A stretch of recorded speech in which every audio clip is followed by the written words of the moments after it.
শেরে খোদা আলী বেরিয়ে চলে আসিল। ওগো ভাইয়ারা বলো তোমরা কেন এসেছো? ইয়ারা দুইজন বলল, আলী তুমি কি জানো না আজকে নবীর বেটি ফাতেমা, নবী নন্দিনী ফাতেমার বয়স এখন 16 বছর হয়ে গেছে। তুমি দেরি করো না, তুমি বিয়ের প্রস্তাব নিয়ে যাও, হয়তো নবী রাজি হয়ে যাবে। শেরে খোদা আলী বলছেন, ভাইয়ারা শোনো, আমি তো বিয়ের প্রস্তাব নিয়ে যাব, তবে তোমরা আমাকে একটা কথা বলো, তোমরা কি বিয়ের প্রস্তাব নিয়ে গিয়েছিলে? ইয়ারা দুইজন বলল, ওগো আলী আমরা বিয়ের প্রস্তাব নিয়ে গিয়েছিলাম, নবী রাজি হলো না। এই কথা যেমনই বলতে নাই, শেরে খোদা আলী বলল, ভাইয়ারা একটা কথা শুনে নাও, তোমাদের টাকা আছে, পয়সা আছে, গাড়ি আছে, বাড়ি আছে, যদি তোমাদের সঙ্গে নবী রাজি না হয়, আমি তো হলাম একজন নবীর বাড়ির চাকর, আমার সঙ্গে রাজি হবে কি করে? ও ভাইয়া আমি কোনো মতেই নবীর দরবারে যেতে পারবো না। তোমাদের সঙ্গে রাজি না হয় তো আমি তো একজন আমার নবীর দরবারে হাজির। কেউ কোনো কথা বলে না, চুপচাপ দাঁড়িয়ে। আমার নবী জিজ্ঞাসা করছেন, আবু বকর সিদ্দিক, আবু বকর আচ্ছা বলো কেন এসেছো? আবু বকর লম্বা সুরে বলছে, মানে আমি জানি না, আমি বলতে পারবো না। উমার আচ্ছা কেন এসেছো বলো? তো উমারও বলছে আমি বলবো না। কে বলবে? আলী বলবে। শেরে খোদা আলী বলে, আগে বলেছি ফাইসালা করেছো, তোমরাকে বলতে হবে, ফের আহা উহা শুরু কেন করেছো বলো? বলে আলী ইচ্ছা ছিল বলার, এখন আর বলতে পারবো না, তুমি বলো। আমার নবী বারবার জিজ্ঞাসা করছে, আলী আচ্ছা বলো কেন এসেছো? আলী বলছেন, উমার বলো। উমার বলছে বলবো না। বলছেন আবু বকর বলো। আবু বকরও বলছে বলবো না। আলী চিন্তা করছেন, আল্লাহ আমি কেমন করে বলবো? ইয়া রাসূলুল্লাহ আপনার বেটির জন্য আমি বিয়ের প্রস্তাব নিয়ে এসেছি, এই কথা আমি বলতে পারবো না, কারণ আমি একজন নবীর বাড়ির চাকর, একজন নবীর বাড়ির গোলাম, এই গোলাম হয়ে আমি বিয়ের কথা বলতে পারবো না। আমার নবী বলছেন, আলী একটা কথা বলো, আমি আবু বকরের কাছে শুনবো না, আমি উমারের কাছে শুনবো না, আমি তোমার জবান থেকে শুনতে চাই, আচ্ছা বলো তুমি কেন এসেছো? আলী আমি আবু বকরের কাছে শুনবো না আর উমারের কাছে শুনবো না, তোমার মুখ থেকে শুনবো তুমি কেন এসছো। আলী চিন্তা করছি তো ফেঁসে গেলাম, এখন না বললে তো চলবে না, আর নবী যেখানে জিজ্ঞাসা করেছে আমাকে বলতেই হবে। তা আলী একদম শক্ত করে দাঁড়িয়েছে আর ভাবছে বইলেই দিক, যা হবে দেখা যাবে। বলছেন, ইয়া রাসূলুল্লাহ আমি আপনার কাছে এসেছি। আচ্ছা এসছো তো বুঝলাম, আচ্ছা বলো কেন এসেছো? বলছেন, ইয়া রাসূলুল্লাহ আমি আপনার কাছে এসেছি, বাবা গো বুকটা ফুটে কিন্তু মুখটা ফুটে না। বুক ফুটছে মুখ ফুটছে না, বলবো কি করে? আমার নবী বলছেন, আলী এসেছি এসেছি বলছো কিসের জন্য? আলী পিছনে ঘুরে দেখছে কোনো গোলকি আছে কিনা ভাগার, যদি নবী রেগে যায় গল্লি দিয়ে ভাগবো। গল্লি বুঝলেন? গল্লি বুঝলেন গো? কি বলছে ওটা আপনাদের ভাষায়? কারণ ভাই আমরা বাদিহা মানুষ, তো মিলবে কি মিলবে না বুঝতে পারছি না। গলি বলছে নাকি? আর আমাদের বাদিহা মাসে গুলঘি, একটু তালে মালে হবে। তো ভাই শেরে খোদা আলী পিছনে ঘুরে দেখছে যে কোনো গুলখি আছে কিনা, যদি নবী রেগে যায় তাহলে ভেগে যাবে, সাহস করে বলতেই হবে। শেরে খোদা আলী বলছেন, ইয়া রাসূলুল্লাহ আমি আপনার কাছে এসেছি আপনার বেটি ফাতেমার জন্য বিয়ের প্রস্তাব নিয়া। যেমন কথা বলতে নাই আমার নবীর মুখ থেকে বেরিয়ে গেল আলহামদুলিল্লাহ রব্বিল আলামিন। বলছেন আলী শুনে নাও শুনে নাও, আমি ফাতেমার বিয়েতে রাজি হয়ে গেলাম।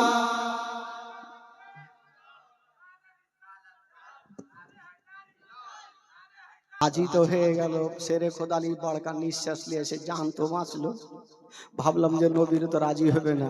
তো শেরে খোদা আলী যে কেন এসছিলেন আমার নবী তো আগেই জানতেন, কিন্তু আমার নবী জানা সত্ত্বেও ভাবলো যে আমি আলীর জবান থেকে শুনবো কথাটা, তার জন্য বারবার করে জিজ্ঞাসা করলেন। তো শেরে খোদা আলী এই তো চিন্তা ভাবনাতে কি বলে করতে করতে বলে ফেললেন, আমার নবী রাজি হইল। তো আমার নবী জিজ্ঞাসা করছেন আলী আমার ফাতেমার সঙ্গে তোমার বিয়ে দেব, আচ্ছা বলো তোমার কাছে কিছু আছে? শেরে খোদা আলী জবাব দিয়েছিলেন কি, বলছেন ইয়া রাসূলুল্লাহ ইয়া হাবিবাল্লাহ নবী গো, আমার কাছে এমন জিনিস আছে নবী গো অন্য জনের কাছে পাওয়া যাবে না।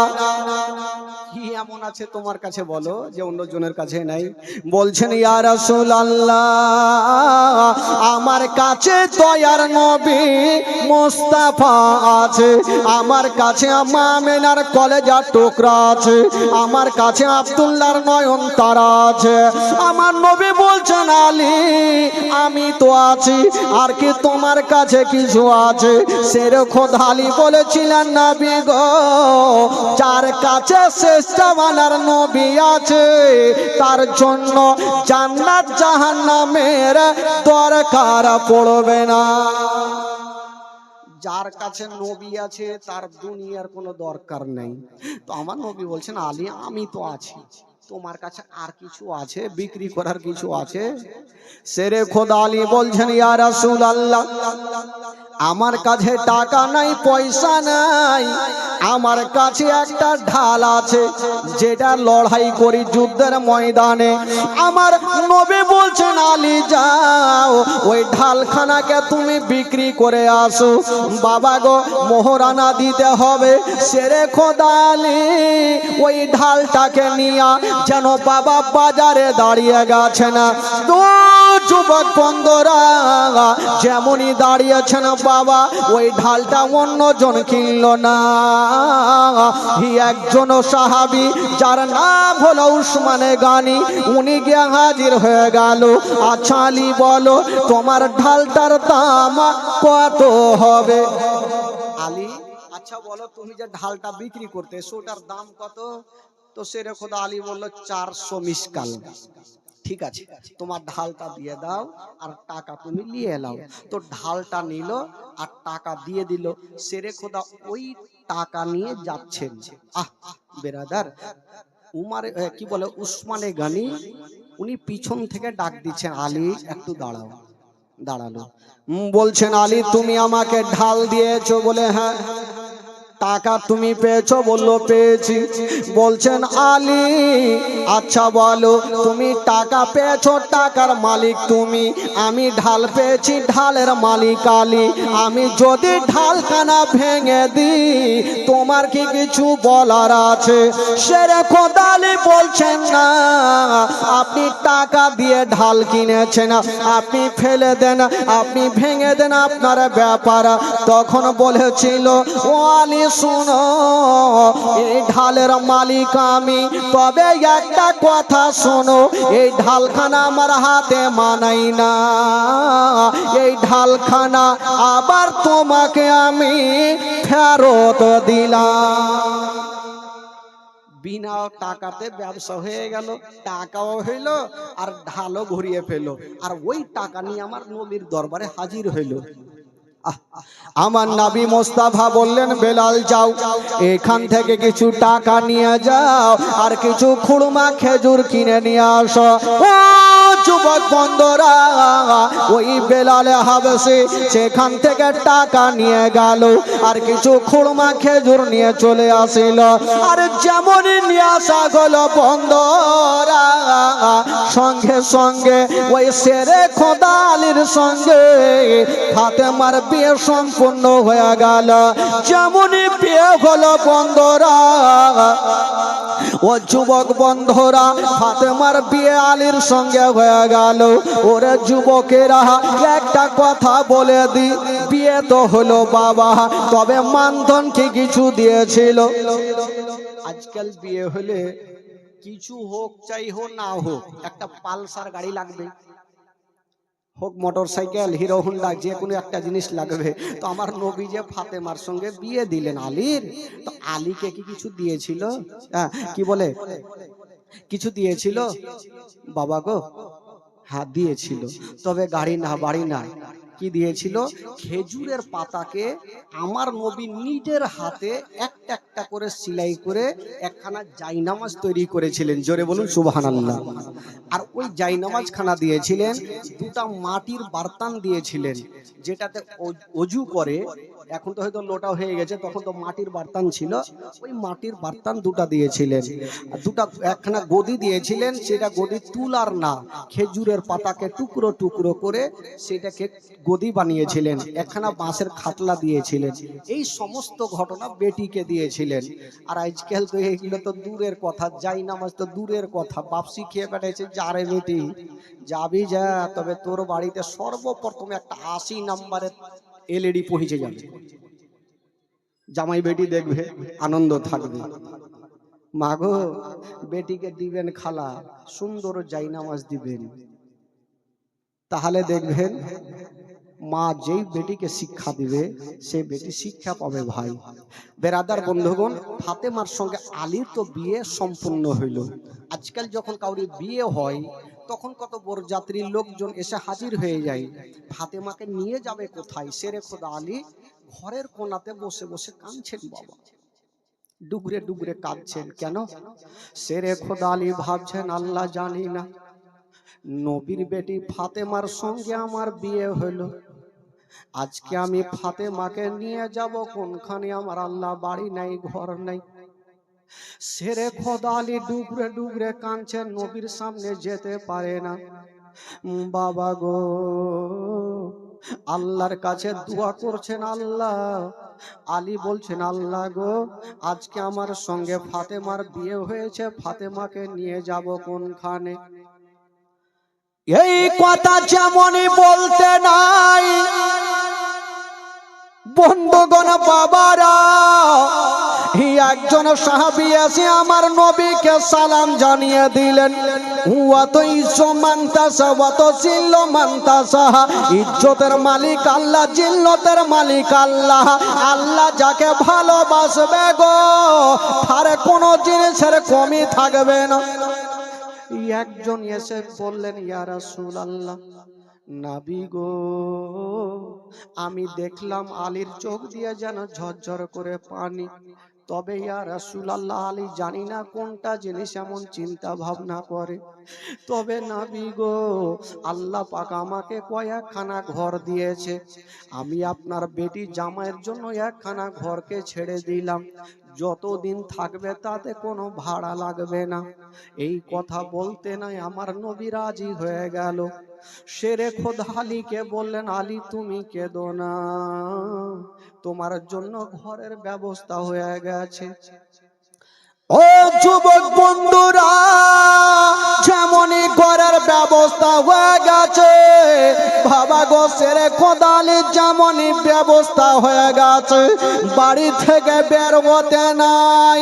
ওই দিকে আমার নবী মুস্তাফা বেটি ফাতেমাকে বিদায় দিচ্ছেন। বাবা, আজকাল যখন বেটিরা নিজের বাবা মায়ের বাড়ি থেকে স্বামীর ঘরে যায় গো, বাপের গলাতে লেগে বেটি ডুগরে ডুগরে কাঁদতে থাকে, মায়ের গলাতে লেগে বেটি ডুগরে ডুগরে কাঁদতে থাকে, ভাইয়ের গলাতে লেগে বহিন ডুগরে ডুগরে কাঁদতে থাকে। ও যুবক বন্ধুরা, ফাতেমা তু জাহারা ঘরের কোণাতে বসে বসে কান্দে। আমার নবী বলছেন মা তুমি কে এটা ভাবছো মা? তোমার সঙ্গে একটা আলীর গরিবের বিয়ে দিয়েছি মা, তার জন্য কে তুমি কাঁদছো? ফাতেমার কলেজা খানা পেতে গেল। ইয়া রাসূলুল্লাহ আমি সেটার জন্য কান্দি না, তবে কেন কাঁদছো মা? বলছেন ইয়া রাসূলুল্লাহ আজকে আমি শ্বশুর বাড়ি যাচ্ছি। ইয়া রাসূলুল্লাহ আজকে যদি আমার মা থাকতো তবে মায়ের বুকখানে লেগে যেত। ইয়া রাসূলুল্লাহ আমার মা নাই, যার মা নাই তার দুনিয়াটা অন্ধকার বাবা। মা এমনই জিনিস, মা বেটিদের বুকখানে লাগিয়ে সান্ত্বনা দিয়ে বিদায় দেয়। ফাতেমা নবী নন্দিনী ফাতেমা ডুগরে ডুগরে কান্দে। 7 বছর যখন বয়স ছিল মা খাদিজাতুল কুবরা দুনিয়াটা ছেড়ে চলে গিয়েছিলেন। ওই ফাতেমা মার কথা মনে পড়ে গেছে, ডুগরে ডুগরে কান্দে। আমার নবী বলছেন ফাতেমা তুমি চোখের পানি ফেলিও না মা, কান্দিও না রে মা, কান্দিও না, আমি সব সহ্য করিব মা, তোমার চোখের পানি সহ্য করব না ও গো মা। ওই দিন ফাতেমা মায়ের জন্য ডুগরে ডুগরে কেঁদেছিলেন বাবা। আমার নবী বলেছিলেন ফাতেমা তুমি চিন্তা করো না মা, আলীকে তুমি গরিব মনে করিও না, ওই আলীর সঙ্গে তোমার বিয়ে দিয়েছি মা, ওই আলীর সঙ্গে কাউরি তুলনা করা যাবে না রে মা। বাবা গো, বাপ বেটিকে বিদায় দিচ্ছেন, যেমনই ফাতেমাকে বিদায় দিলেন বাবা। ও যুবক বন্ধুরা, হায়রে মা ফাতেমা যেমনই নিজের বাড়ি থেকে বেরিয়ে গেল, ওই শেরে খোদালের বাড়িতে পৌঁছে গেছেন, স্বামীর বাড়িতে পৌঁছে গেছেন বাবা। কেতাবের মধ্যে লিখছেন কেউ বলেছে রাত্রের সময়, কেউ বলেছে ভোরের সময়। আমার নবী গেটে ডাক দিতেছেন বাবা, যেমনই ডাক এই চুপচাপ বাবা, যেমনই গেটে ডাক দিয়েছেন ফাতেমা তু জাহারার যেন চোখটা খুলে গেছেন। আল্লাহ এটা তো আমার বাপের গলা লাগে আল্লাহ, আমার আব্বা আমাকে একটা মিনিট না দেখলে থাকতে পারে না, আমার আব্বা কি আমার জন্য দেখার জন্য চলে এসেছে। সঙ্গে সঙ্গে মা ফাতেমা উঠে গেলেন, আর দরওয়াজা যেমনই খুলেছেন বাবা আমার নবীর ওপরে নজর পড়ে গেল। দেখছেন আমার নবী দাঁড়িয়ে আছেন আর চোখ দিয়ে ঝরঝর করে পানি। ফাতেমা বলছেন আব্বা আমি জানি আপনি আমাকে না দেখলে থাকতে পারেন না, আপনি আমাকে না দেখলে আপনার দিনটা কাটে না। বলছেন মা আমি যে তোমার কাছে এসেছি মা, একটু আমাকে ঘরে নিয়ে চলো। যেমনই বন্ধুরা হায়রে নবী নন্দিনী আমার নবীকে নিয়ে ঘরে গেলেন বাবা। আমার নবী মুস্তাফা বলছেন মা ওরে বেটি ফাতেমা দেরি করো না মা, আমাকে 1 লোটা পানি দিয়া দাও মা। ফাতেমা গেল 1 লোটা পানি এনে আমার নবীকে দিল। ওই নবী মুস্তাফা পানিতে একটা দম করে দিয়ে একটা ফুঁক মেরে দিয়া আঙ্গুলে পানি নিয়ে ফাতেমার চেহারাতে ছিটা মারলেন। আলীকে ডাকা হইল, আলীর চেহারাতে ছিটা মারলেন। যেমনই পানির ছিটা মেরেছেন বাবা আমার নবী বলছেন মা এবার আমি চললাম রে মা। যেমনই বাপে এই কথা বলতে নাই ফাতেমা হাউমাউ করে কাঁদতে আরম্ভ করলেন। আমার নবী বলছেন, বেটি ফাতেমা তুমি কাঁদলে কেন মা? বলছেন, আব্বা গো আপনি যাচ্ছেন তার জন্য আমি কাঁদি না আব্বা গো, আমি এই জন্য কাঁদলাম আব্বা, আজকে যদি আমার মা আমার কাছে আসতো আব্বা, আমাকে বেটি বলে বুক কানে লাগাইয়া আমার মা আমার কাছে 2টা রাত থাকতো, মা বেটিতে কত গল্প করতাম, আমার দুঃখটা মিটে যেত।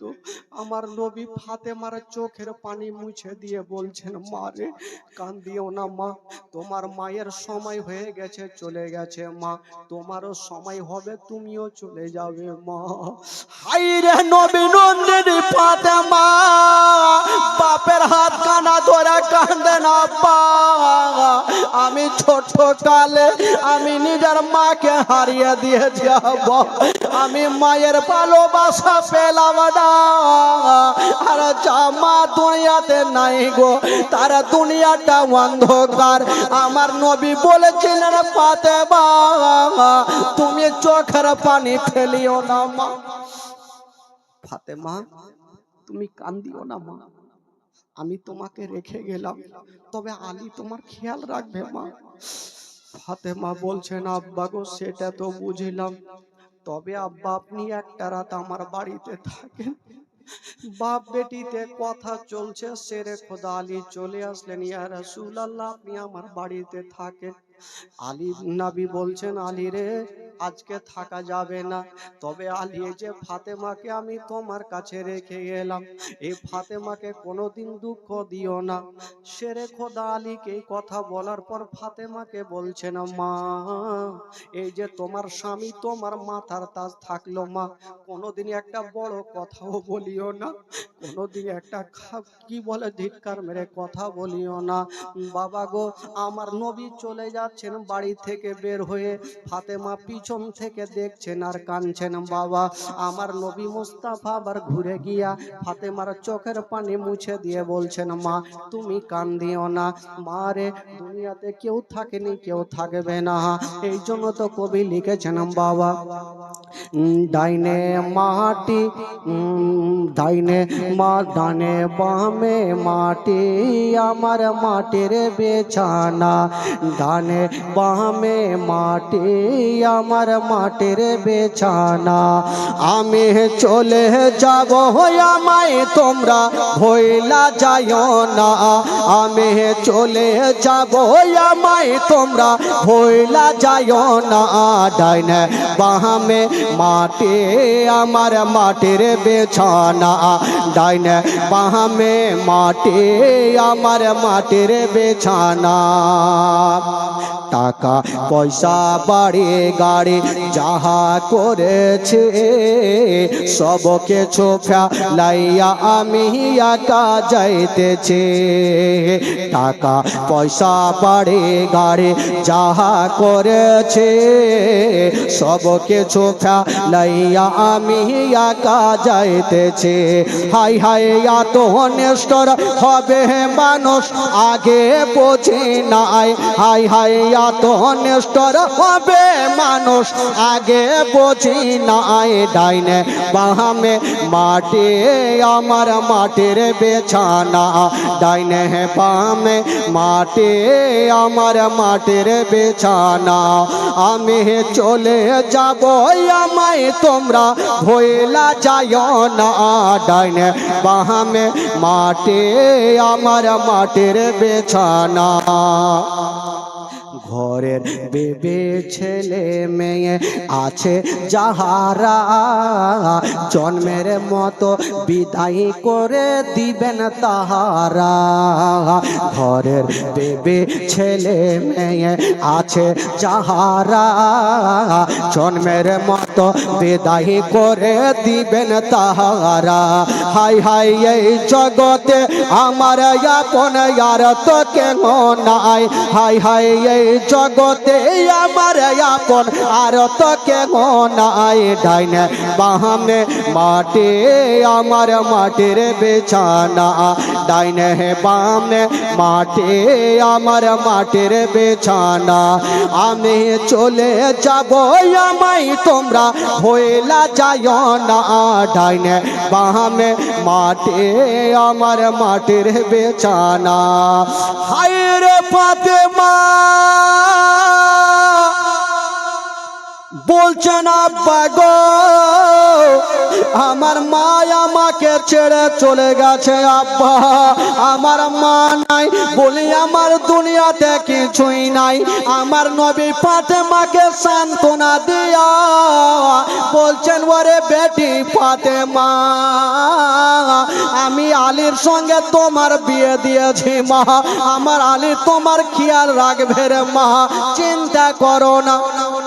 ফাতেমাকে রেখে দিয়া আমার নবী চলে গেলেন। যেমনই যেতে নাই ওই ফাতেমার সঙ্গে আমার নবীর ঘর সংসার হইল। যেমনই ঘর সংসার হলো বাবা গো ঘর সংসার হতে নাই বাচ্চা শুরু হয়ে গেল। ও যুবক বন্ধুরা তিনটা হলো বেটা আর তিনটা হলো বেটি। তিনটা আর তিনটা কটা হলো ভাই জোরে বলুন? ছটা। তিনটা হলো বেটা আর তিনটা হলো বেটি। বেটাগুলোর নাম কি? ইমামে হাসান, ইমামে হুসাইন আর ইমামে মুহসিন। বেটিগুলোর নাম হলো জাইনাব, কুলসুম আর রোকাইয়া। বাবা গো তিনটা বেটা তিনটা বেটি। তবে বাচ্চা কালে ইমামে মুহসিন আর রোকাইয়া ইনারা দুজন ইন্তিকাল করলেন। সকলে পড়ুন ইন্না লিল্লাহি ওয়া ইন্না ইলাইহি রাজিউন। তবে ছটা থেকে দুটা বাদ হলো, থাকলো কয়টা? এই চারটাকে নিয়ে জীবনীটা শুরু হচ্ছে বাবা। এ বেরাদার বন্ধুগণ বাবাজি ইমাম হাসান হুসাইন দুনিয়াতে চলে আসলেন বাবা। যেমনই আসতে নাই আস্তে আস্তে বড় হতে লাগলো বাবা গো। বড় হতে হতে দিন যাই সময় কাটে, হাঁটতে শিখলো, কথা বলতে শিখলো। বাবা একটা কথা বলি ভাই, আপনারা আমার ভাষা বুঝতে পারছেন তো? পারছেন না? যারা পারেন একটু হাত তুলেন তো। এই তো মুশকিল ব্যাপার। মানে যারা পারে না হাত তুলে, 10টা তো হাত তুলেই দিলে মানে 10টা পারে না। পারছে পারছে, তবে একটু মিস্টেক হয়তো অ্যাক্সিডেন্ট হয়ে যায়। তবে এইভাবে গুছিয়ে বসে থাকলে বক্তাও ভালো লাগবে ভাই, বক্তাকেও বলতে ভালো লাগবে, আপনারাকে শুনতে ভালো লাগবে। আর কোন কোন জায়গাতে এমন হয় তিনটা লোককে নিয়েও জীবনী করতে হয়। তার মধ্যে একটা মাইকম্যান, একটা মসজিদের হয়তো মাওলানা সাহেব, আর একটা কে থাকবে আর মডল সর্দার। এই তিনটা লোককে নিয়েও জীবনী করেছে। তবে এখানে মাশাআল্লাহ যেটি আছেন খুব ভালো আছেন ভাই। আর জীবনী চলাকালীন কেউ উঠাউঠি করলে বক্তার মিজাজ খারাপ হইবে। এক জায়গাতে জালসা জমেছে ভাই, চলছে চলছে আর বক্তা ও চোখ বন্ধ করে জালসা করছে। এই জালসা চলতে চলতে হঠাৎ করে একটা মিডিলে লোক বৈশা আছে, ওকে লাগলো প্রচুর পায়খানা। এই তো পায়খানা লাগলে বাড়ি যাইতেই হবে। ই বাবা মাথা তুলছে, বক্তা খালি চোখটা খুলেছে, ওর নজর পড়ে গেছে, মিজাজ খারাপ হয়ে গেছে, বলছে ই বক্তার ভয়ে ই ভাই সব কিছু থামা যাবে, পায়খানা থামা খুব কঠিন। বক্তার ভয় তো থামলো, আবার 10 মিনিট পর আবার মাথা তুলছে, আবার বক্তা বলছে আবার বসে গেছে। এর আগের মাথায় বললো বাপরে বাড়িতে ঘুমাইতাম ভালো ছিল, কোন মাওলানার জালসা শুনতে আসলাম, এই পায়খানায় বন্ধ করে দিল। হঠাৎ করে কারেন্টটা কিন্তু চলে গেছে, গোটা স্টেজ অন্ধকার। এই ভাগলো এই ফাঁকে ভেগে যেতে, এ উইঠা ভাই চলে এসে সাইডে, চতুর্দিকে লোক আছে, কোনখানে যাবে? একখানা 8 নম্বরের জুতা পড়েছিল, এই জুতাতে কাম ছেড়ে দিয়ে যে মিডিলে বসে গেছে। বলছে মাওলানা সাহেব আজকে সারা রাত জালসা করলে এই বান্দা ভাগবে না। ভাগবে কেন? ও তো ট্যাঙ্কি খালি করলে। আর আসলে ওই জুতাটা সাধারণ লোকের ছিল না, যে মাওলানা জালসা করছিল ওয়ারি জুতা। মাওলানা সাহেব জালসা শেষ করে রুমে যাবে, যেমন স্টেজ থেকে নেমে পা ভরেছে তো খাচাং করে উঠে ইসি তুঁথে থেকে আইলো রে ভাই। তো ওই রকম লাগে ভাই, যদি কাউরি লাগে তাহলে উঠবেন, এমনিতে উঠবেন না। আমার সামনে খাস করে উঠবেন না, উঠলে ও চুপচাপ শুইতে শুইতে চলে যাবে। থাকবেন ভাই, বসে থাকবেন। আসুন একবার জোরে সোরে দুরূদ পাক পড়ুন। আল্লাহুম্মা সাল্লি আলা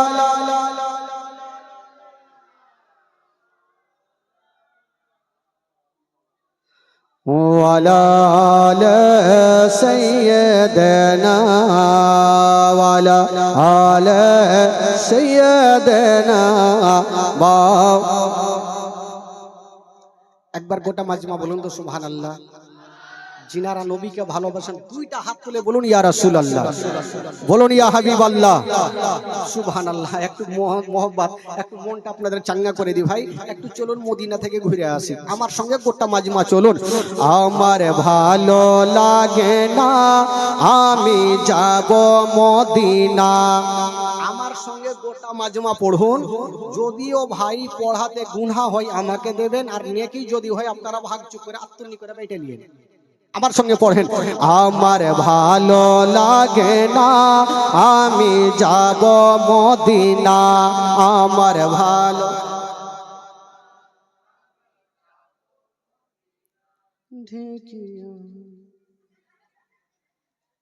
এতগুলো লোক আছেন ভাই, এরকম কেন করছেন? একটু জোরে বলেন, জোরে বলেন। আমার ভালো লাগে না আমি যাব মদিনা, আমার ভালো। এই বাচ্চাটি না থাকলে মানাইতো, এই চাচ্চাগুলো একটাও পড়ে না।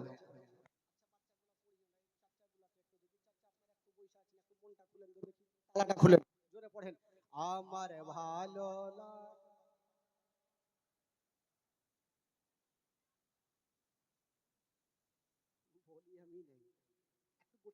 মন খুলে পড়ুন, আমার ভালো লাগে না আমি যাব মদিনা, আমার ভালো। ও মদিনাতে না গেলে, মদিনাতে না গেলে মনে শান্তি হবে না, আমার ভালো। জোরে জোরে, আমার ভালো লাগে না, আমার ভালো লাগে না,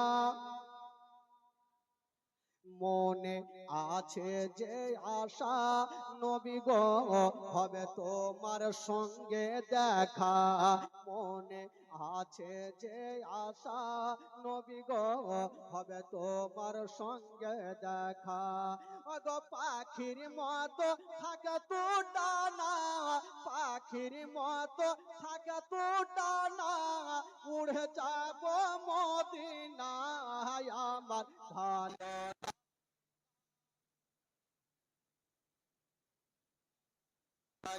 লাগে না আমি।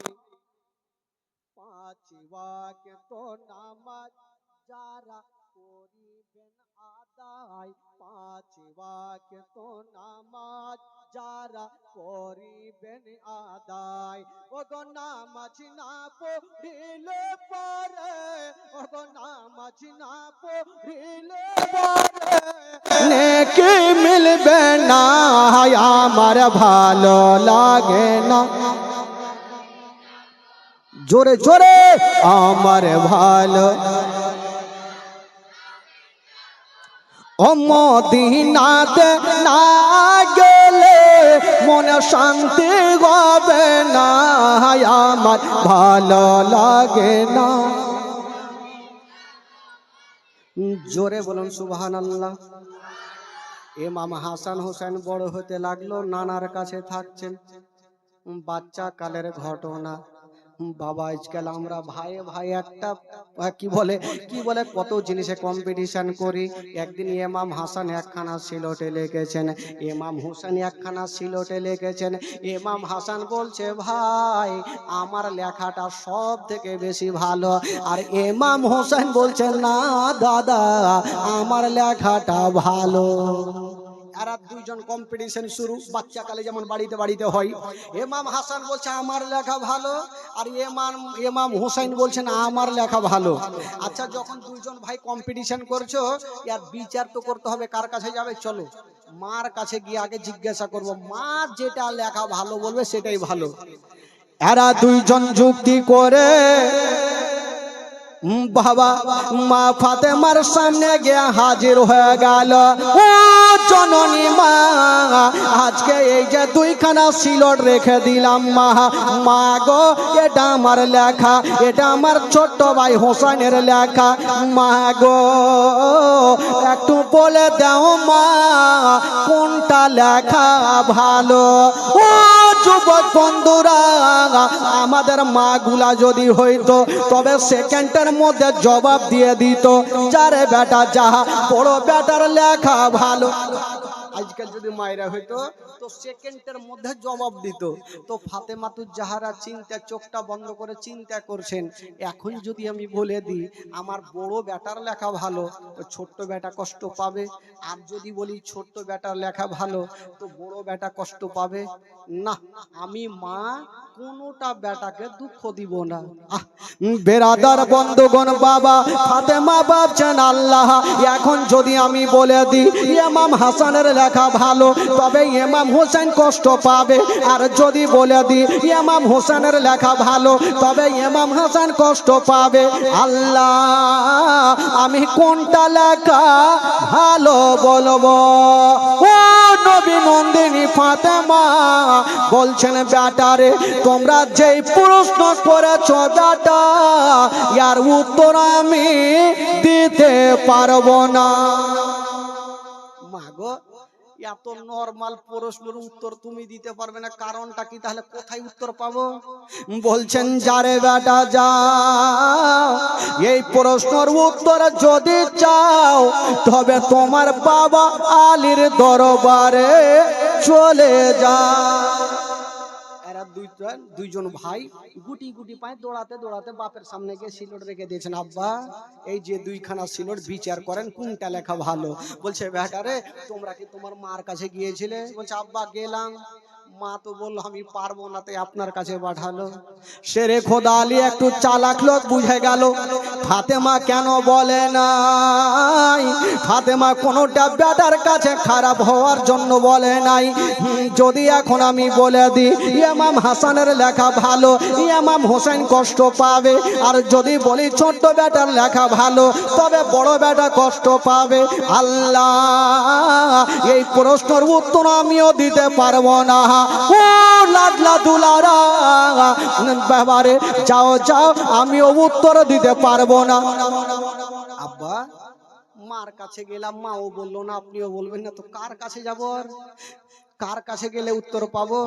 বলছেন বেটারে এই প্রশ্নের যদি উত্তর চাও তবে এক জায়গাতে চলে যাও, ঘুরে আসবে না। কোথায় আব্বা? বলছেন বেটা তোমরা চলে যাও তোমার নবী মুস্তাফা নানার কাছে যাও, তোমার নানা ছাড়া কেউ উত্তর দিতে পারবে না। জোরে বলুন সুবহানাল্লাহ। এরা দুইজন ভাবলো নানা যখন বলবে তাহলে যাই। এরা দুইজন গুটি গুটি পায় দৌড়াতে দৌড়াতে নানার সামনে হাজির। আমার নবী পাক দোনো নাতিকে এত ভালোবাসতেন ভাই, সঙ্গে সঙ্গে সিলটখানা দেখে বলছেন ভাই আচ্ছা বলো কেন এসেছো? বলছে নানা কেন এসেছে আপনি বুঝতে পারছেন না? এই যে দেখেন দুইখানা সিলট, এটা আমার লেখা এটা ছোট্ট ভাইয়ের লেখা, কোনটা লেখা ভালো একটু বলে দেন। আমার নবী বুঝে গেল ফাতেমা বলেনি কেন, কারণ তো কিছু আছে। আলী বলেনি কেন, কারণ তো কিছু আছে। আমার নবী মুস্তাফা ভাই একটু চোখটা বন্ধ করে ভাবছেন কোনটা বিচার করব, এখন কোনটা নাতিকে কষ্ট দেব। আমার আল্লাহ বলছেন যাও জিবরাইল দেরি করো না, তুমি তাড়াতাড়ি করে যাও তিনটা মতির দানা নিয়ে যাও আর আমার হাবিবকে দিয়া দাও, নবীকে দিয়া দাও, আর বলিও এই তিনটা মতির দানা নবী ওপরে উড়িয়ে দেবে। যার সিলটে দুটা পড়বে তার লেখা ভালো, আর যার সিলটে একটা পড়বে তার লেখা মন্দ। বাবা বিচার করার জন্য জিবরিল আমিন ফেরেশতা তিনটা মতির দানা নিয়ে আমার নবীর কাছে হাজির। সালাম জানালেন আসসালাতু ওয়াসসালামু আলাইকা ইয়া রাসূলুল্লাহ, আসসালাতু ওয়াসসালামু আলাইকা ইয়া হাবিবাল্লাহ। নবী বলে জিবরাইল ভাই বলো কি খবর? বলছে নবী গো এই যে আপনার উত্তর নিয়ে এসে গেছি। কি উত্তর? বলছেন ইয়া রাসূলুল্লাহ আপনি দুইখানা সিলট নিচে রেখে দেন আর তিনটা মতির দানাকে উড়িয়ে দেন। যার সিলটে দুইটা পড়বে তার লেখা ভালো, আর যার সিলটে একটা পড়বে তার লেখা ভালো নাই। আমার নবী মুস্তাফা তিনটা মতির দানা নিয়ে দোনো নাতিকে ডাকলেন, ও ভাইয়ারা শোনো, এই যে আমি তিনটা মতির দানা আমি ওপরে উড়িয়ে দেব, যার সিলটে দুটা পড়বে তার লেখা ভালো, আর যার সিলটে একটা পড়বে তার লেখা ভালো নাই। তিনটা মতির দানা উড়িয়ে দিয়েছেন বাবা। আর আমার দোনো আমার নবীর দোনো নাতি মতির দানার দিকে দেখে আছে। ইমাম হাসান বলছে দানারে ঘুরতে হবে না, আমার সিলটে দুটা চলে আয়। আর ইমাম হোসেন বলছে না, আমার সিলটে দুটাই গুলিও কি বলে মতির দানা চিন্তাতে পড়ে গেল, যাবো তো উঠে যাব। বাবা গো দেখা গেল একটা সিলটে একটা মতির দানা, অপর সিলটে একটা মতির দানা, দুইখানা সিলটে পড়েছে আর একটা মতির দানা বাবা হাওয়ার গতিতে বন বন করে ঘুরছে। ওই মতির দানা ওপরে ঘুরছে, কোনটা সিলটে পড়ে না। ইমাম হাসান বলছে ওই ঘুরতে হবে না, আমার সিলটে আয়। ইমাম হোসেন বলছে মাথা খারাপ, আমার সিলটে আয়। এরা দুটা তো কম্পিটিশন লাগিয়েছে, ওই মতির দানাও চিন্তা করছে কোনটা যাব। এখন যদি ইমাম হাসানের সিলটে যাই তাহলে তো কি বলে ইমাম হুসাইন কষ্ট পাবে, আর ইমাম হোসেনের সিলটে যে ইমাম হাসান কষ্ট পাবে, কোনখানে যাব? দোনো নাতি ডাক দিচ্ছে আমার কাছে, আমার কাছে আই। এই গুলিও ঘুরছে, মতির দানা ঘুরছে। আমার আল্লাহর অর্ডার হয়ে গেল। আল্লাহ বলে জিবরাইল, ও জিবরাইল দেরি করো না, তাড়াতাড়ি করে চলে যাও, যে মতির দানাটা ওপরে ঘুরতেছে তুমি মতির দানাকে দুই খণ্ড করে দাও, অর্ধেকটা ইমাম হাসানের সিলটে দিয়ে দাও, অর্ধেকটা ইমাম হোসেনের সিলটে দিয়ে দাও। ও যুবক বন্ধুরা, সাকরে জিবরিল আমিন ফারিস্তা এসে মতির দানাকে দুই খণ্ড করে দিল, একখানা ইমাম হাসানের সিলটে আর একখানা অর্ধেকটা ইমাম হোসেনের সিলটে। আমার নবী বলছেন ওরে নাতিরা, তোমরা নিজের চোখে দেখে না, তোমাদের দুইজনের লেখা একই সমান। জোরে বলুন, তোমাদের দুইজনের লেখা একই সমান। দোনো নাতি খুশি হয়ে গেল, বাবা চলে গেল। কিন্তু ভাই বন্ধুগণ বাবাজি, একটা দুঃখের বায়ান, প্রত্যেকের চোখের পানি ঝরঝর করে পড়বে ভাই। এই ঘটনা যখন বইয়ে পড়েছিলাম নিজেই চোখের পানি ধরে রাখতে পারিনি। মা একটু শুনবেন মা গো। একদিন ফাতেমাতুজ জাহরা নামাজ পড়ার জন্য যাই নামাজ বিছিয়েছেন বাবা,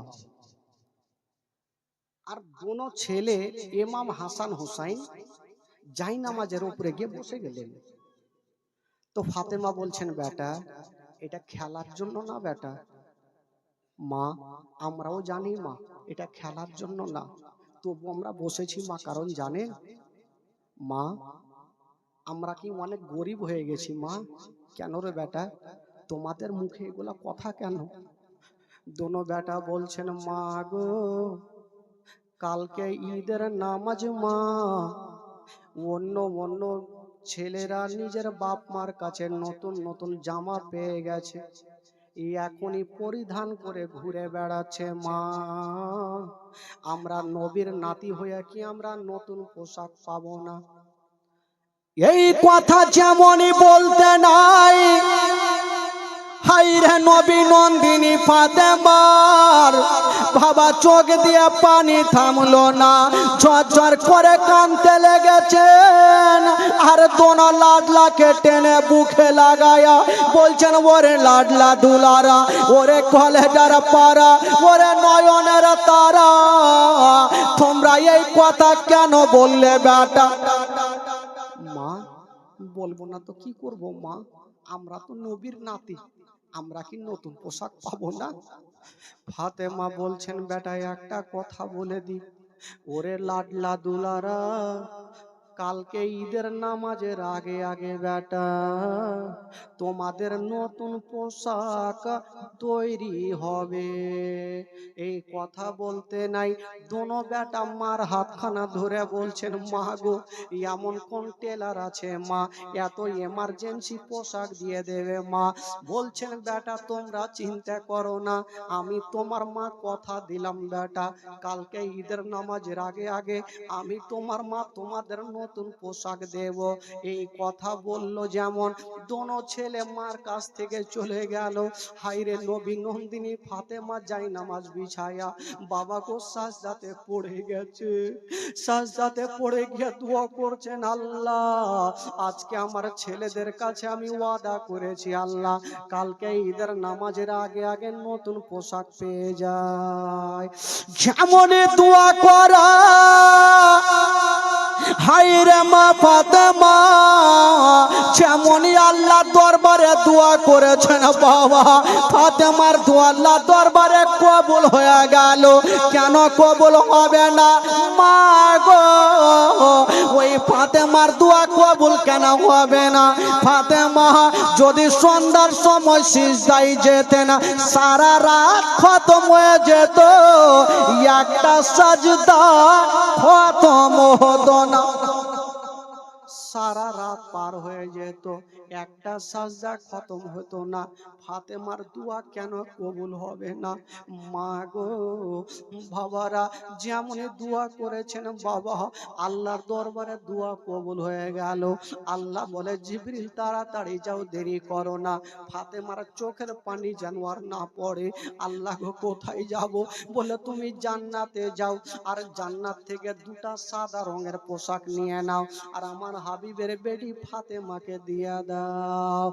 আল্লাহর ফেরেশতা জিবরাইল বাবা জান্নাতে গেল আর জান্নাত থেকে দুটা সাদা রঙের পোশাক নিয়া ফাতেমার গেটে হাজির হলো। ডাক দিচ্ছেন, ফাতেমা দরওয়াজা খোলো। ফাতেমা সাজদায় পড়ে আছেন, চোখ দিয়ে টস টস করে পানি ঝরঝর করে পানি ঝরছে। আল্লাহ তুমি পোশাকের ব্যবস্থা করে দাও। বাবা জিবরাইল পোশাক নিয়ে পুটলি বেঁধে দাঁড়িয়ে আছে। জিবরাইল বলছেন, ফাতেমা একটু দরওয়াজা খুলো। হায়রে নবী নন্দিনী ফাতেমা সাজদা থেকে মাথাটা তুলে বাবা চোখের পানি খানা মুছে দিয়া যেমনই দরওয়াজা খুলেছেন আল্লাহর ফেরেশতা জিবরাইল দাঁড়িয়ে আছেন। ফাতেমা কোনো উত্তর প্রশ্ন করলেন না, হাত থেকে পুটলি খানা নিয়ে ফাতেমা দরওয়াজা লাগিয়ে দিয়েছেন। বাবা যেমনই দরওয়াজা লাগিয়েছেন মা ফাতেমা বলছেন, আল্লাহ আমি পুটলি খানা খুলে দেখি। যেমন ফাতেমা বিসমিল্লাহ বলে ওই পুটলি খানা খুলেছেন বাবা, ওই পুটলির মধ্যে বাবা অন্য কিছু ছিল না, আমার নবীর দোনো নাতির জন্য দুটা সাদা রঙের পোশাক ছিল। জোরে বলুন। দুটা সাদা রঙের পোশাক যখন ফাতেমা দেখেছেন চোখের পানি মুছে দিয়ে বাবা গো সঙ্গে সঙ্গে শুকরানা 2 রাকাত নামাজ আদায় করলেন। আল্লাহ তুমি ছাড়া ইজ্জত বাঁচানে वाला কেউ নাই। ফাতেমা কাঁদতে কাঁদতে বাবা সকাল হয়ে গেছে। বাবা গো দুটা পোশাক চেয়ারের উপরে রেখেছেন, সাদা রঙের পোশাক। একটু মাত ধ্যান দিন বাবা, কি রং ছিল? সাদা রং। ওই সাদা রঙের পোশাক চেয়ারে রাখা আছে। ওই দিকে ঈদের নামাজের আগে আমার দয়ার নবী মুস্তাফা ভাবছেন একবার ফাতেমার বাড়িতে যাই, দেখি আমার দোনো নাতির জন্য কোন পোশাক তৈরি করেছে কিনা। হায়রে নবী মুস্তাফা এক পা দুই পা করে ফাতেমার বাড়িতে হাজির হয়ে গেল। ওরে বেটি ফাতেমা আচ্ছা বলো মা ঈদের নামাজ মা আমার দোনো নাতির জন্য কোন পোশাক তৈরি করেছো কিনা? ফাতেমা হাসতে হাসতে বলছেন, আব্বা গো, ওই যে দেখেন আব্বা, দুটা সাদা রঙের পোশাক আছে। আমার নবী দেখছেন পোশাক গুলা আর বলছেন, ফাতেমা এটা দুনিয়ার পোশাক নয় রে মা, মারে ওই পোশাক থেকে মা জান্নাতি খুশবু বের হয় মা, মারে ওটা হলো জান্নাতি পোশাক। বেটি ফাতেমা বলো, তোমাকে কে দিয়ে গেছে মা? ফাতেমা বলছে, না আমি তাকে চিনি না। আমার নবী বলছেন, ফাতেমা তুমি না চিনতে পারো রে মা, কিন্তু আমি তাকে চিনি রে মা। বলছেন আব্বাকে, বলছেন বেটি আমি যেমন সমস্ত নবীদের সরদার, যেই লোকটা তোমাকে পোশাক দিয়ে গেছে মা, সেই লোকটা হলো সমস্ত ফারিস্তাদের সরদার। আমি যেমন সমস্ত নবীদের কমান্ডার, যেই লোকটা তোমাকে পোশাক দিয়ে গেছে মা, সেই লোকটা হলো সমস্ত ফারিস্তাদের কমান্ডার, তার নাম হলো জিবরাইল। বলছেন আব্বা গো, ভালো হয়েছে, আমার দোনো বেটাকে আপনি নিজের হাতে পড়িয়ে দিন।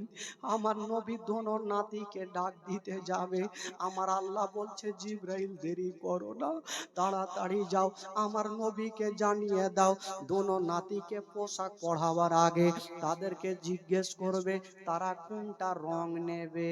যে যে রংটা নেবে আমার নবীকে বলবে, এক চুল্লু পানিতে ফু দিয়া একটু ছিটা মারবে, আল্লাহ তাআলা সেই রংটা পরিবর্তন করবে। আমার নবীকে জানিয়ে দাও। সঙ্গে সঙ্গে জিবরাইল এসে আমার নবীর কানে কানে বলে চলে গেলেন, ইয়া রাসূলুল্লাহ, আপনার নাতিদের জিজ্ঞাসা করেন যে রংটা নেবে, আপনি এক চুল্লু পানি ছিটা মারবেন, রং পরিবর্তন হবে। এই কথা বলে জিবরাইল চলে গেলেন, আর আমার নবী বড় নাতিকে ডাক দিচ্ছেন, ওগো নাতি আমার, একটু আমার কাছে এসো। ইমাম হাসান একটু খুশি হয়েছে, আল্লাহ আজকে ঈদের দিন নতুন পোশাক আজকে নানার হাতে পরবো। ইমাম হাসান দৌড় দিয়ে চলে আসলো, নানা কি হয়েছে? বলছেন, ভাই আচ্ছা বলো তুমি কোন রংটা পছন্দ করো? ইমাম হাসান একবার ওপরে নজর করেছেন বাবা, আর নিচে নানার দিকে তাকিয়ে বলছেন, নানা আমি কালো নেব না, আমি হলুদ নেব না, সাদা নেব না, নানা গো আমি সব থেকে সবুজ রংটা পছন্দ করি। আমার নবী এক চুল্লু পানি ছিটা মারলেন, সাদা ধবধবে পোশাক সবুজ হয়ে গেল। ইমাম হাসানকে পরিয়ে দিল, ইমাম হোসেনকে ডাক দিল, ভাই বলো তুমি কোন রংটা পছন্দ করো? ইমাম হোসেন চোখটা বন্ধ করেছে, চোখটা খুলে দিয়ে বলছে, নানা গো আমি কালো নেব না, হলুদ নেব না, সবুজ নেব না, নানা আমি সব চাইতে লাল রংটা পছন্দ করি। আমার নবী ছিটা মারলেন পানি, বাবা রং পরিবর্তন হলো, লাল পোশাক পরিয়ে দিয়েছেন। দোনো নাতি লাল সবুজ পোশাক পরে বাবা মাঠের দিকে খেলাধুলা করছে। ঈদের দিনে বেটা বেটিকে যখন নতুন পোশাক পরাই, বাবা গো বাপ মার মুখ দিয়ে হাসি ফুটে, বেটার মুখ দিয়ে হাসি। আজকে আমার নবী নতুন পোশাক পরালেন, বাবা নবী আমার আর দুঃখ সহ্য করতে পারলেন না, হে একটু ঝরঝর করে কাঁদতে আরম্ভ করেছেন। হাইরে নবী নন্দিনী ফাতেমা বাপের চোখের পানি মুছে দিচ্ছেন, আব্বা আজকে খুশির দিনে আপনার চোখের পানি কেন ঝরছে আব্বা? আমার নবী বলছেন, ও মা আমি কেন কাঁদছি রে মা? যদি তোমাকে বলে দি মা, তোমার পা থেকে জমিন সরে যাবে মা, তুমি সহ্য করতে পারবে না রে মা। বলছেন, আব্বা গো কি এমন হয়েছে বলো? বলছেন, মা তোমাকে আমি বলবো না। হায়রে নবী নন্দিনী ফাতেমা বাপের হাত কানা ধরেছেন, আব্বা গো কেন বলবেন না? আব্বা গো কেন আপনি কাঁদছেন আব্বা? আমার নবী ফাতেমার হাতখানা ধরে বলছেন, মা ওই যে দেখছো মা, আমার দোনো নাতি পোশাক পরে আজকে কত আনন্দ করছে মা। তবে তোমাকে একটা কথা বলে দি মা, ওই যে আমার বড় নাতি দেখছো সবুজ রংটা পছন্দ করেছে মা, এমন একটা সময় আসবে মা, ওই দুশ্মনেরা আমার বড় নাতিকে বিষ পান করাবে মা। যখন বিষ পান করাবে আমার বড় নাতির সমস্ত চেহারা সবুজ হয়ে যাবে মা। সেদিন আমার বড় নাতি বিষ পান করে শহীদ হবে মা। হায় রে নবী নন্দিনী ফাতেমা মাটিতে বসে গেছেন। আব্বা সেটা তো বুঝিলাম, আমার ছোট্ট বেটার কি হবে? বলছেন মা ওই যে দেখছো আমার ছোট নাতি হোসেন লাল রংটা পছন্দ করেছে, এমন একটা সময় আসবে রে মা, ওই ইয়াজিদের সৈন্যরা চতুর্দিক থেকে তীর চালাবে মা, ৭২ খানা তীর সিনাতে লাগবে মা। সেই দিন আমার হুসাইন শহীদ হবে, গোটা কারবালা রক্ত রক্ত হয়ে যাবে। এই জন্য আমার হুসাইন সবুজ পছন্দ করেন না, রক্ত লাল পছন্দ করেছে মা। এই কথা বলতে নাই বলুন মা যদি জানতে পারে বেটাদের অবস্থা এরকম হবে, মার দিলখানা কেমন করবে বাবা। ফাতেমা কাঁদতে কাঁদতে মাটিতে বসে গেলেন, আব্বা আমার বেটাদের এত কঠিন পরীক্ষা হবে। বলছেন ফাতেমা, ওরে বেটি ফাতেমা কান্দিও না, দোয়া করো মা, তোমার বেটা যেন যুদ্ধের ময়দানে হোসেন যেন কামিয়াব হতে পারে। বাবা গো, হাইরে নবী নন্দিনী ফাতেমা ডাক দিয়েছে, আর দোনো বেটাকে বুকখানে জড়িয়ে ধরে কাঁদতে লেগেছে। ফাতেমা বলছেন, আল্লাহ যেদিন আমার বেটা হাসানকে যেদিন বিষ পান করাবে, বিষের কাতরে যখন ছটফট করবে, আমি যদি মা থাকতাম বেটাকে টেনে বুকখানে লাগিয়ে একটু সান্ত্বনা দিতাম। আমার বেটা হোসেনকে যখন কারবালাতে শহীদ হবে তীরখানা লেগে, আমার বেটা ছটফট করে করবে, আল্লাহ যদি আমি থাকতাম তবে আমার বেটাকে বুকখানে জড়িয়ে ধরে সান্ত্বনা দিতাম। মা এমনই জিনিস, বেটা যদি কষ্ট পায়, মা যদি বুকখানে লাগিয়ে একটু আদর করে, ওই বেটার সমস্ত দুঃখ কষ্ট মিটে যাবে। আমার নবী বলছেন, মা তুমি কান্দিও না মা, কপালে যেটা লেখা আছে সেটা হবে মা, তুমি আল্লাহর কাছে দোয়া করো। তখন বলেছিলেন, আব্বা গো আমার বেটারা এত কঠিন পরীক্ষা করবে, আমার নবী বলেছিলেন, মা আমার দুনিয়া থেকে যাওয়ার পরে মা আমার দোনো নাতি ইসলামের খাম্বাকে ধরে থাকবে মা, আমার দোনো নাতি ইসলামকে থেমে থাকবে মা। বাবা গো, ফাতেমা তু জাহারা একদিকে কাঁদতে আরম্ভ করেছেন, আমার নবী দোনো নাতিকে টেনে বুকখানে লাগায়া, ভাই চলো আমি তোমার নানা তোমাদের ঈদগাহ ময়দানে নিয়ে যাব। দোনো নাতিকে আমার নবী বাবা নিয়ে যাচ্ছেন হাঁটিয়ে হাঁটিয়ে। ইমাম হোসেন একটা কথা বলেছিলেন, নানা গো নানা গো একটা কথা বলবো নানা। কি হলো ভাই বলো?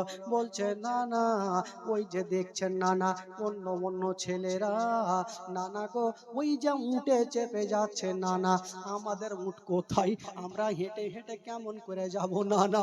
বলছে ভাই তোমরা উঠে চাপবে বলে, হ্যাঁ নানা। আমার নবী নাতিকে কত ভালোবেসেছেন বাবা, আজকাল সবাই নাতিকে নাতি নাতনিকে ভালোবাসে। আমার নবী পাক বলছেন, ভাই তোমরা চিন্তা করো না বাবা গো। আমার নবী মুস্তাফা একটু উভর হয়ে গেলেন আর বলছেন, ভাই তোমরা আমার ঘাড়ে চেপে যাও, পিঠে চেপে যাও, আমি তোমাদের জন্য সাওয়ারি হয়ে গেলাম, তোমাদের জন্য উঠ হয়ে গেলাম, তোমরা আমার পিঠে চেপে যাও, আমি হাঁটিয়ে হাঁটিয়ে তোমাদের ঈদগাহ ময়দানে নিয়ে যাব। বাবা গো, দোনো নাতি চেপে গেছেন নবীর গলাতে, ঘাড়ে চেপে গেছে। ইমাম হোসেন বলছে, না না আর এক একটা কথা বলি না না, ওই যে দেখছো যারা উঠে চেপে আছে না না, তাদের হাতে লাগাম দেখা যায় না না, আমরা তো চেপেছি না না, আমাদের হাতে লাগাম কোথায়? না না, উনারা তো লাগাম ধরে আছে না না, আমাদের হাতে লাগাম কোথায়? আরে যেই নবী না হলে আসমান জমির সৃষ্টি হতো না, ওই নবী বলছেন ভাই চিন্তা করো না, উনাদের জন্য লাগাম রশ্মির লাগাম, উনাদের জন্য রশ্মি হতে পারে। ভাই তোমরা চিন্তা করো না, আমার নবীর চুল মোবারকা বড় বড় ছিল, ভাই তোমরা আমার চুলখানা মজবুত করে ধরে নাও, যখন তোমরা টান দিবে আমি জোরে জোরে চলবো, যখন তোমরা আস্তে টানবে আমি আস্তে আস্তে চলবো। বাবা গো, ইমাম হোসেন আস্তে আস্তে টান দেয়, নবী আস্তে আস্তে চলছে, জোরে টান দেয় আমার নবী জোরে জোরে চলছে। ও যুবকেরা একটা কথা শুনেলেন বাবা, আমার নবীর শরীরের সঙ্গে যার শরীর টাচ হয়ে যায় তার জন্য জাহান্নামের আগুন হারাম হয়ে যায়। আমার নবীর ঘাড়ের ওপরে দোনো নাতি চেপে আছে, এই জন্য তো কবি লিখেছেন বাবা, দুই কান্ধেতে চেপে আছে না আমার হাসান হোসাইন, ধীরে ধীরে চলেন নবী ঈদগাহর ময়দান। আরে জোরে বলুন। আপনাদের ঘুম লাগছে নাকি বাবা? ঘুম লাগছে? যদি বলেন ঘুম লাগছে প্রথম রাত আমিও ভাগবো। একটু জোরে বলুন সুবহানাল্লাহ। দুই কাঁধেতে চেপে আছেন আমার হাসান হোসাইন, ধীরে ধীরে চলেন নবী ঈদগাহর ময়দান। একটু আমার সঙ্গে গোটা মাজমা পড়েন, আবার নবী খুশি হবে। পড়ুন, দুই কাঁধেতে চেপে আছেন আমার হাসান হোসাইন,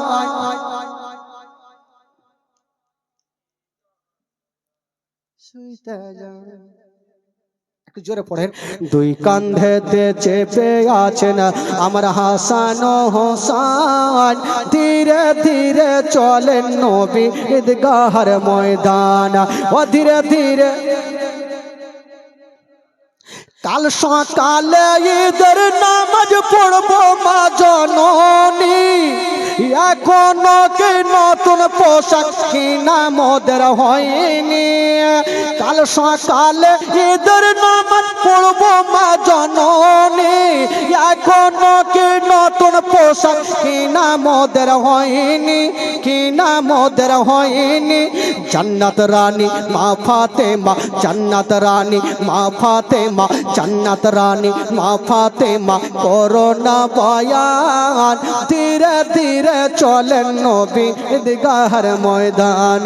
ও ধীরে ধীরে চলেন নবী, দুই কাঁধেতে চেপে আছেন আমার হাসান হোসাইন, ধীরে ধীরে চলেন নবী ঈদগাহর ময়দান।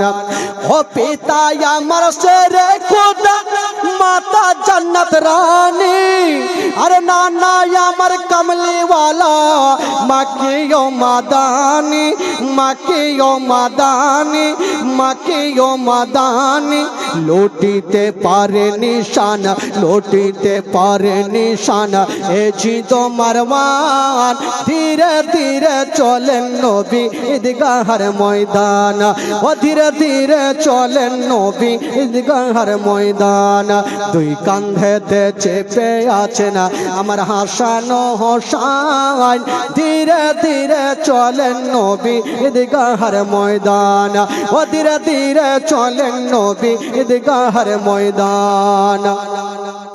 ও ফোরাত নদী বন্ধ করে মিটবে কি মনের আশা, আরে 3 দিন কেন 7 দিন রইব রে পিপাসা, রইব রে পিপাসা, রইব রে পিপাসা। কারবালাতে শহীদ হয়ে, কারবালাতে শহীদ হয়ে বাঁচাবো ঈমান, ধীরে ধীরে চলেন নবী ঈদগাহর ময়দান। ও ধীরে ধীরে চলেন নবী ঈদগাহর ময়দান। জোরে বলুন সুবহানাল্লাহ। আরে জোরে বলুন। বাবা গো, একটা ঘটনা, একদিন শেরে খোদা আলী ফাতেমাকে জিজ্ঞাসা করছেন, আচ্ছা ফাতেমা একটা কথা বলো তো, তুমি আমাকে কতটা ভালোবাসো। তো ফাতেমাতুজ জাহরা বলছেন, স্বামী গো, আপনাকে আমি অনেক অনেক অনেক ভালোবাসি। তো বলছে, বিবি এক কাজ করো তো, আজকে পরীক্ষা নাও। আচ্ছা তুমি আমার কাছে কিছু চাও তো দেখি, আমি দিতে পারি কি পারি না। তো ফাতেমা বলছে, স্বামী গো, আমি চাইতে পারবো না। বলে কেন? বলে আমি এখন আপনার কাছে চাইবো, যদি আপনি দিতে না পারেন তবে শর্মিন্দা হবেন, আর আপনাকে আমি ছোট করতে চাই না। তো আলী বলছে, ফাতেমা একবার চেয়ে তো দেখো। তো ফাতেমাতুজ জাহরা বলছে, স্বামীকে যখন বারবার বলছেন, তবে একটা জিনিস আপনার কাছে চাইবো। সেটা কি? বলছে, স্বামী গো, আপনার কাছে টাকা চাইবো না, পয়সা চাইবো না, যদি পারেন স্বামী গো, তবে 2টা আমাকে আপেল দিয়ে দেন। জোরে বলুন সুবহানাল্লাহ। আজকাল যদি আমার মা বহিনীরাকে বলতো, স্বামী যে বিবি বলো তো তুমি কি চাও, আপেল চাইতো না 2-4 ভরি গহনা চাইতো? 2-4 ভরি গহনা আমাকে দিয়ে দাও, আমি খুশি হয়ে যাব। কিন্তু ফাতেমাতুজ জাহরা বলছে, স্বামী গো, আমি টাকা পয়সা ধন দৌলত গাড়ি বাড়ি চাই না, আমি মাত্র 2টা আপেল চাই। তো শেরে খোদা আলী বলছে, এই আপেল দেওয়া কোনো বড় ব্যাপার হইলো? পকেটে টাকা নেই, তাও দিতে পারবো। কেন? যাব, শুকনো লকড়ি কাটবো, বাজারে বিক্রি করব, আপেল নিয়ে চলে আসবো, খেলা শেষ। বলে ঠিক আছে স্বামী গো, 2টা আপেলই তো দেন। শেরে খোদা আলী একখানা হাতে তরবারি নিয়েছেন বাবা বিবিকে রাজি করার জন্য। বাবা গো, এবার ওই তরবারি খানা নিয়ে বাবা জঙ্গলে পৌঁছা গেল।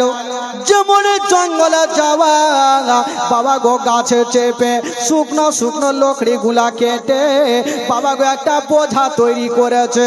যেমনই বোঝা তৈরি করা হইলো, বাজারে গিয়ে দাঁড়িয়ে গেছে। যেমন দাঁড়িয়ে গেছে না বন্ধুরা, খরিদ্দার কেউ হয় না, আলীর লকড়ি বিক্রি হয় না, খরিদ্দার কেউ নাই। লকড়ি নিয়ে দাঁড়িয়ে আছে, 1 ঘন্টা 2 ঘন্টা, সূর্য লাল হতে গেল, লকড়ির খরিদ্দার কিন্তু নাই। ওই দিকে ফাতেমা ঘরের কোণাতে বসে বসে কাঁদছেন, আল্লাহ, আমি আমার স্বামীর কাছে এমন আপেল চেয়েছি, আল্লাহ, জানি না আমার স্বামী আমার জন্য কত কষ্ট করে, আল্লাহ, আমি আপেল চাই না, আল্লাহ, আমার স্বামীকে ভালো অবস্থায় আমার বুকখানে ফিরিয়ে দাও। আল্লাহ, আমি আপেল চাই না, আমার স্বামী যেন আমার কাছে চলে আসে। ফাতেমা ওই দিকে দোয়া করে, আর শেরে খোদা আলী বাজারে দাঁড়িয়ে দাঁড়িয়ে কান্দে। অত ইজ্জমান্তাসা, অত জিল্লমান্তাসা, ইজ্জতের মালিক আল্লাহ, জিল্লতের মালিক আল্লাহ। একটা খোদার বান্দা চলে আসিল, আলী বলো তোমার লকড়ির দাম কত হবে? আলী বলছেন, ভাই রে, আমি দাম করব না, তুমি লকড়ি নিয়ে যাও, আর তোমার কাছে যা আছে তুমি দিয়ে যাও। ভাই লকড়ির দাম করার সময় নেই, কারণ বিবিকে রাজি করতেই হবে, তাড়াতাড়ি তুমি যা পারবে আমাকে দাও। বাবা কয়েক টাকা দিল, আর লকড়ি নিয়ে চলে গেল, আর ওই টাকা থেকে 2টা আপেল খরিদ করেছে। 2টা আপেল নিয়েছে আলী, বাবা পকেটে ভরে নিয়া বাবা চলে যাচ্ছে রাস্তা ধরে, আর ভাবছেন, আল্লাহ, আজকে আমার বিবি ফাতেমা খুশি হবে। আজকে বিবিকে খুশি করার জন্য আলী আনফান করে হাঁটছে। আজকে তো কেউ আছে ভাই যে বিবির জন্য বড় বড় রসগোল্লা বাড়ি নিয়ে গেছে, আজকে বিবিকে দিব তো বিবি খুশি হবে? কেউ নাই। আচ্ছা, এইখানে এত লোকজন বসে আছেন, আমার চাচা বাবা সবাই তো বসে আছেন। আচ্ছা বলুন তো, যারা নিজের বিবিকে কখনো মারেননি, একটু হাত তুলে দেখান তো।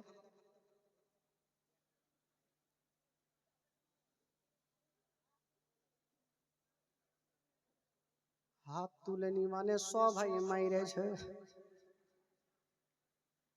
আর মারবে না তো কি করবে? কত রকম কালিয়ে চক থেকে গরু বিক্রি করে আসলেন, ঘাম চুইছে, বিবি 1 গিলাস পানি দাও, লিয়া খায়া লাও। তো মার খাবে না তো কি করবে? খালা খবরদার, স্বামী যদি রেগে যায় সামনে যায় না, না গেলে ফের মিজাজ খারাপ হবে, দুই চার হুড়কা পড়বে। আর বাঁচার একটা উপায় আছে, যদি স্বামী রেগে গেল আসলো আর বলছে আর দরওয়াজা খুলো না হলে ভাঙবো, বুঝলে মেজাজকে আদমরা হইতে হইতে বাঁচার জন্য কি করবেন, একটা ওষুধ দিয়ে যায়। যখনই দরওয়াজা খুলবেন সঙ্গে সঙ্গে দরওয়াজা খুলে বলবেন আসসালামু আলাইকুম ওয়া রাহমাতুল্লাহ, জোরে বলুন সুবহানাল্লাহ। তো স্বামীকে যদি বিবিরা ওই টাইমে সালাম করে তবে রাগটা পানি হবে কি হবে না ভাই? যেটা লাদ না জোরে পড়তে ওটা আস্তে পড়বে, একটু আস্তে পড়বে, নাও পড়তে পারে। তো বিবিরা বলো ধুর, স্বামীকে আবার কেউ সালাম করে লজ্জা লাগছে, তো তুমি লজ্জা করবা তো হুড়কা খাও, এদিকে লাও না হলে ওইদিকে লাও। খবরদার মা, স্বামীকে ধিক্কার দিয়ে কথা বলবেন না। আর আপনাদেরকে একটা কথা বলবো ভাই, এক হাতে তালি বাজেন, আপনাদেরকে বিবিকে উপযুক্ত ভালোবাসতে হবে। এমন নয় কালিয়া চকে গেলেন মোটা মোটা রসগোল্লা খাইলেন আর বিবির সামনে এসে ঢেকুর মারছেন, কি খেয়েছো? মিষ্টি খেয়েছি। একবারও তো মনে হইলো না বিবির জন্য দুটা নিয়ে যায়, তো কেমন করে ভালোবাসবে ভাই? এ যুবক বন্ধুগণ, শেরে খোদা আলী ফাতেমাকে রাজি করার জন্য আপেল নিয়ে ছুটেছে, কিন্তু বাবা গো খুশি খুশি যাচ্ছে ফাতেমা রাজি। তো কয়েকটা ফারিস্তা আমার আল্লাহকে বলছেন, আল্লাহ আজকে তো আলী যাচ্ছে বিবিকে রাজি করতে, আজকে আলীর একটা পরীক্ষা নেব। তো আমার আল্লাহ বলছেন আমার আলীর পরীক্ষা নেবে, একটু হুঁশিয়ারে যাও, নচেত যদি আলীর রাগান্বিত হয়ে যায় তবে মার খেয়ে আসতে হবে আমার। তবে একটা কথা শুনো, আমার আলী পরীক্ষাতে ফেল হবে না, জোরে বলুন সুবহানাল্লাহ। তো ফারিস্তারা বলছে আল্লাহ আগে পরীক্ষা তো নিয়েই দেখি আলীর। ঠিক আছে যাও। বাবা একজন ফারিস্তা ফকির সেজে আলীর সামনে এসে দাঁড়িয়ে গেল। আলী আচ্ছা বলো তুমি কোথায় যাবে? বললো বাড়ি। বলো আলী আমি গরিব, আমার পেটে দানা নেই পানি নাই, যদি তোমার কাছে কিছু থাকে দিয়া দাও। আলী বলছে ভাই রে আমার কাছে তো কিছুই নাই। ওই ফকির বলছে আলী আমি জানি কিছু নাই, আর এটাও জানি তোমার কাছে দুটা আপেল আছে। আলী ভাবলো এই আপেল আছে জানলো কি করে? বললো ভাই রে আপেল আছে কিন্তু আপেল দিতে পারবো না। কিন্তু ওই ফকির কাঁদছে আর বলছে আলী যদি তুমি একটা আপেল দান করো তবে একের বদলে 10টা পাবে, আর দুটা যদি দান করো তবে দুটার বদলে 20টা পাবে। আলী ভাবছে 14টা পাই আর 20টা পাই আর 200টা পাই, আমি দিব না। যেহেতু আমি ফাতেমাকে রাজি করার জন্য যাচ্ছি, ফাতেমা বলছিল না আমি বলিয়ে রাজি করিয়েছি, আর আজকে যদি আপেল দিতে না পারে আমি মুখ দেখাতে পারবো না, না আপেল দিব না। ফকির কিন্তু চলে যাচ্ছেন। আলী ভাবছেন আল্লাহ আজকে আমি ফকিরকে ঘুরিয়ে দিলাম, কাল হাসরের মাঠে আমার নবীর সামনে আমি জবাব দিতে পারবো না। ভাবছেন আল্লাহ আমি ফকিরকে দিয়ে দেব, আল্লাহ গো আমার ফাতেমাকে বুঝিয়ে নেব, কিন্তু ফকিরকে ঘুরাবো না। ও যুবক বন্ধুরা, ওই ফকিরকে ডাক দিলেন আর দুটা আপেল দিয়ে দিলেন। আপেল পেয়েছে ফকির আর যাচ্ছার বলছে আলী তুমি দুটা দিয়েছো তার বদলে 20টা পাবে। এই কথা বলে তো চলে গেল ভাই। শেরে খোদা আলী এবার খালি হাতে বিবির সামনে যাবে কি করে? চোখ দিয়ে ঝরঝর করে পানি কাঁদছে। বাবা বাড়ির দরওয়াজায় বাইরে গিয়া ঝরঝর করে কাঁদছে। ওই দিকে মা ফাতেমা তো জাহারা ঘরের মধ্যে ভাবছেন আল্লাহ আমার স্বামী কেন আসে না, কোথায় গেছে? ফাতেমা ঘরে কান্দে আর শেরে খোদা আলী বারান্দায় দাঁড়িয়ে দাঁড়িয়ে কান্দে, আমি খালি হাতে বিবির সামনে যাব না। আল্লাহর কাছে দোয়া করছেন আল্লাহ আল্লাহ গো আমি তোমার রাস্তায় দান করেছি, আল্লাহ তুমি ব্যবস্থা করে দাও। যেমন দোয়া করা আল্লাহ দরবারে দোয়া কবুল হয়ে গেল। আল্লাহ বলে যাও ও ফারিস্তা যাও তাড়াতাড়ি করে যাও আমার আলীকে আপেল দিয়ে আসো। যাও আমার আলীকে আপেল দাও। তো ফারিস্তা দুটা আপেল নিয়ে আলীর কাছে হাজির। বলো আলী চোখের পানি মুছে দাও, একটু মুস্কি মেরে হেসে যা। বললো কেন?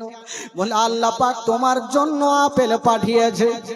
তো আলীর খুশি হওয়া দরকার, আলী খুশি হইল না, বাবা অনেক জোরে হুড়কি নিল। ফারিস্তা বলছে আলীকে আপেল দিচ্ছি তো খুশি না হয়ে হুড়কি কেন মারছে? এই তো ভাগলো। আমার আল্লাহকে বলছেন আল্লাহ গো আপেল দিতে গেলাম তো এই হুড়কি মারছে। আমার আল্লাহ বলছে আমি আগেই তোমাকে বলেছি যে আমার আলী জান প্রাণ থেকে বেশি ভালোবাসে। তো আলী ফকিরে যখন হুড়কি মারছে ফারিস্তাকে, তো ফারিস্তা বলছে আলী তুমি হুড়কি কেন মারছো? বলছে এই ফারিস্তা একটু আগে আমাকে বলে গেল একজন ফকির একটা দান করলে 10টা পাবে, দুটা দিলে 20টা পাবে। আমি তো দুটা আল্লাহ রাস্তায় দান করেছি, ঘুরিয়ে দুটা কেন 20টা নিয়ে এসো। ই বাবা ঘুরে ভাগলো। আমার আল্লাহকে বলছে আল্লাহ গো এবার যদি যাই তাহলে মুশকিল হয়ে যাবে। এবার তো কি আমার আল্লাহ বলছেন আমি জানি আমার আলী জান প্রাণ থেকে বেশি ইসলামকে ভালোবাসে, নবীর হাদিসকে ভালোবাসে। যাও আমার আলীকে তুমি 20টা আপেল দিয়ে দাও। ভাগ্য ভালো তোমাকে মারেনি, যাও তুমি 20টা আপেল দাও। বাবা গো সঙ্গে সঙ্গে ফারিস্তা 20টা আপেল নিয়ে আমার আলীকে দিলেন। শেরে খোদা আলী 20টা আপেল নিয়ে ঘরে ঢুকছেন। যেমনই ঘরে ঢুকলেন বাবা ওইদিকে নবী নন্দিনী ফাতেমা দরওয়াজায় দাঁড়িয়ে দাঁড়িয়ে কাঁদতেছিল। ওই শেরে খোদা আলীকে দেখার পরে বলছেন স্বামী গো আপনি এসেছেন? বলল হ্যাঁ। বলছে স্বামী গো ও গো আমার মাথার তাজা আপনি কি আপেল নিয়ে এসেছেন? সমস্ত ঘটনা ফাতেমাকে বললেন বাবা। আর যেমনই বলেছেন বাবা স্বামী স্ত্রী দুইজন শুকরানা নামাজ আদায় করলেন আর ওই জান্নাতি ফল বাবা খেলেন। তবে বেরাদার বন্ধুরা ও যুবক বন্ধুরা একটা কথা বলে দি, আমার আল্লাহ যাকে ভালোবাসবে তাকে নিচু করতে কেউ পারবে না। ও যুবক বন্ধুরা আমার শেরে খোদা আলী রাদিয়াল্লাহু তাআলা আনহু ফাতেমাকে এত ভালোবাসতেন বাবা, আর ফাতেমা তুজাহারা স্বামীকে এত ভালোবাসতেন বাবা। কোনোদিন একটা বড় কথা বলতেন না, কোনোদিন একটা ধিক্কার মেরে কথা বলতেন না। যদি কোনোদিন বড় কথা হয়ে যেত, একটু উঁচু কথা হয়ে যেত, স্বামীর হাত ধরে ফাতেমা তুজাহারা ক্ষমা চাইতেন। আল্লাহুম্মা সাল্লি আলা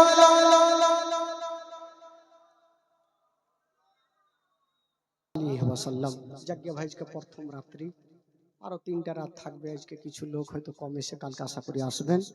যেখান থেকে ছাড়লাম এখান থেকে আবার কালকে শুরু হবে।